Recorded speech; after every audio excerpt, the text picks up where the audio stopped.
இயேசுவின் உயிர்த்தெழுதல் பற்றி லூக்கா 24 என்ன சொல்கிறது என்று பார்ப்போம். ஆக்சுவலாக ஸ்திரீகள் பரிமள தைலங்களை எடுத்துக்கொண்டு இயேசுவின் கல்லறைக்கு சென்றார்கள். அங்கு இயேசுவுக்கு பரிமள தைலம் போடும்படியாக அங்கே போனாங்க. அப்பொழுது கல் புரட்டப்பட்டிருக்கிறதை கண்டும் உள்ளே சென்று பார்த்தபோது இயேசுவின் சரீரத்தை அங்கு காணவில்லை. அவர்கள் கலக்கமடைந்து வெளியே வந்து நிற்கும்போது 2 தேவதூதர்கள் அங்கு வந்து என்ன சொல்கிறாங்கன்னு பார்த்தா, அவங்க தேவதூதர்கள் உடைகள் பிரகாசமுள்ளதாக இருக்கிறது. அவங்க என்ன சொல்கிறாங்கன்னு பார்த்தா, இயேசு உயிர்த்தெழுந்தார், அவர் இங்கே இல்லை, அவர் இங்கே இல்லை, அவர் உயிர்த்தெழுந்தார். மனுஷகுமாரன் பாவிகளான மனுஷர்கள் கையில் ஒப்பு கொடுக்கப்படவும் சிலுவையில் அறையப்படவும் 3ஆம் நாளில் எழுந்திருக்கவும் வேண்டுமென்பதாக அவர் கலிலேயாவிலிருந்து காலத்தில் உங்களுக்கு சொன்னதை நினைவு கூறுங்கள் என்றார்.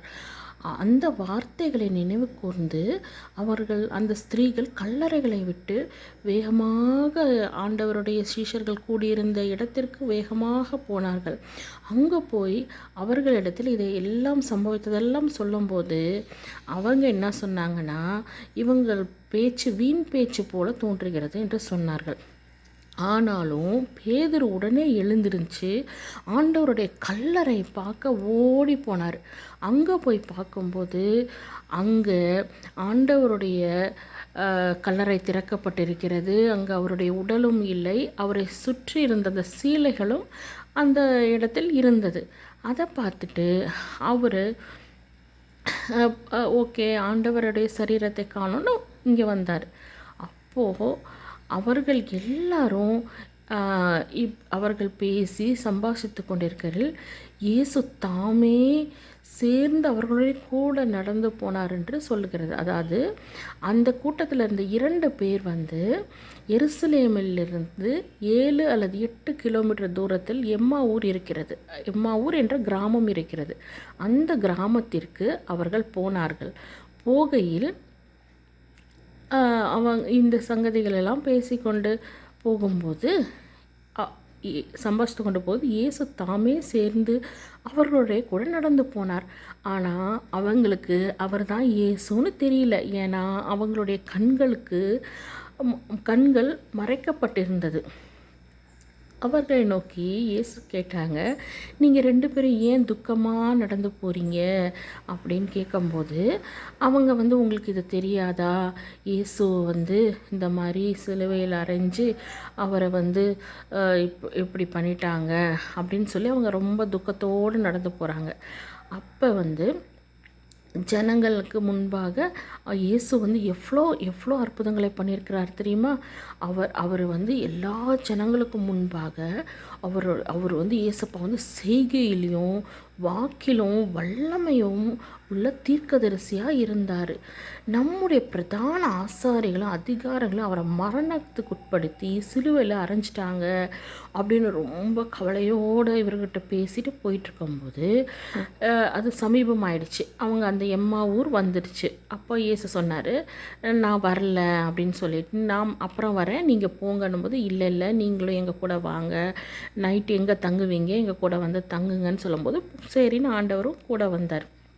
அப்போது அவங்க சாப்பிட்றதுக்கு உட்காந்துருக்கும்போது ஆண்டவர் அப்பத்தை பிட்டு இவர்கள் இருவருக்கும் கொடுக்கும்போது இவர்களுக்கு அப்போ தான் அந்த அடைக்கப்பட்ட கண்கள் திறக்கப்பட்டு நம்ம கூட வந்தவர் இயேசுதானே அப்படின்னு அவங்களுக்கு புரியுது. அப்பொழுது அவர்களை நோக்கி தீர்க்கதரிசி சொன்ன யாவையும் விசுவாசிக்கணும் அப்படின்னு சொல்கிறாங்க. அவங்களோட இருதயம் அதுக்கு முன்னாடி புத்தி இல்லாத இருதயமாக இருந்துச்சு. இயேசு சொன்னார், புத்தி இல்லாத மந்த இருதயம் உள்ளவர்களே அப்படின்னு. அப்புறம் வந்து அவங்க சாப்பிட்டு அந்த அப்பத்தை கொடுத்து அவர்கள் 2 பேரும் சாப்பிட்டோன்னே இயேசு அங்கேருந்து மறைந்து போயிட்டார். மறைந்து போன உடனே அவங்களுடைய மந்த இருதயம் என்னாச்சுன்னா, புத்தி இல்லாத மந்த இருதயம் உள்ளவர்களேன்னு இயேசு சொன்னார். ஆனால் அவங்க அந்த ஆண்டவர் பிட்டு கொடுத்த அப்பத்தை சாப்பிட்ட உடனே அவர்கள் கண்கள் திறக்கப்பட்டது போல அவங்களுடைய இருதயம் வந்து கொழுந்து விட்டு எரிகிறது. அவங்களால் அங்கே இருக்க முடியல.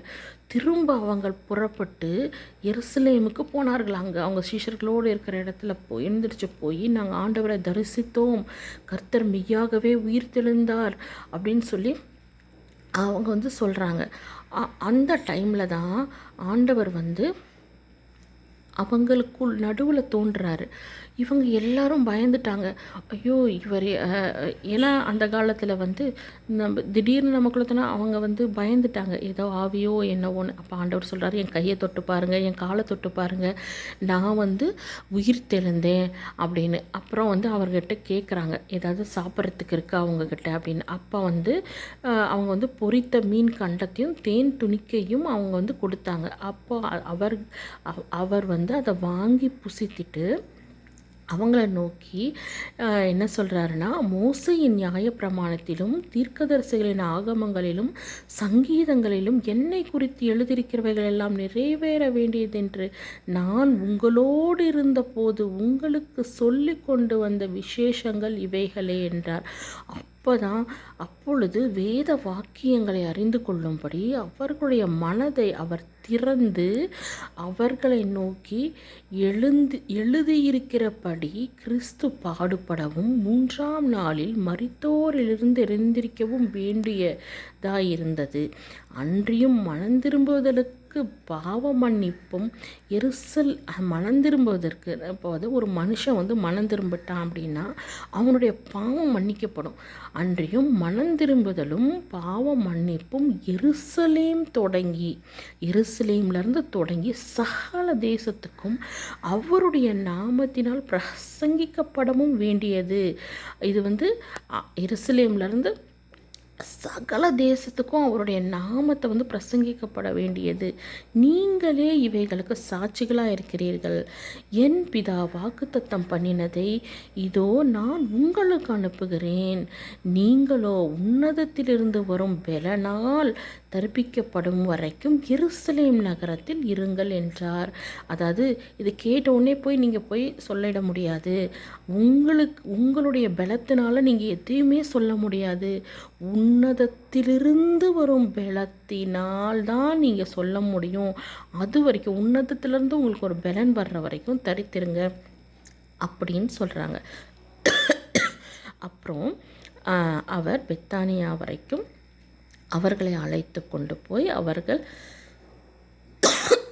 தம்முடைய கைகளை உயர்த்தி அவர்களை ஆசீர்வதித்தார். அவர்களை ஆசீர்வதிக்கையில் அவர்களை விட்டு பிரிந்து பரலோகத்துக்கு எடுத்துக்கொள்ளப்பட்டார். இதுவே ஏசப்பா உயிர்த்தெழுந்த சுவிசேஷம்.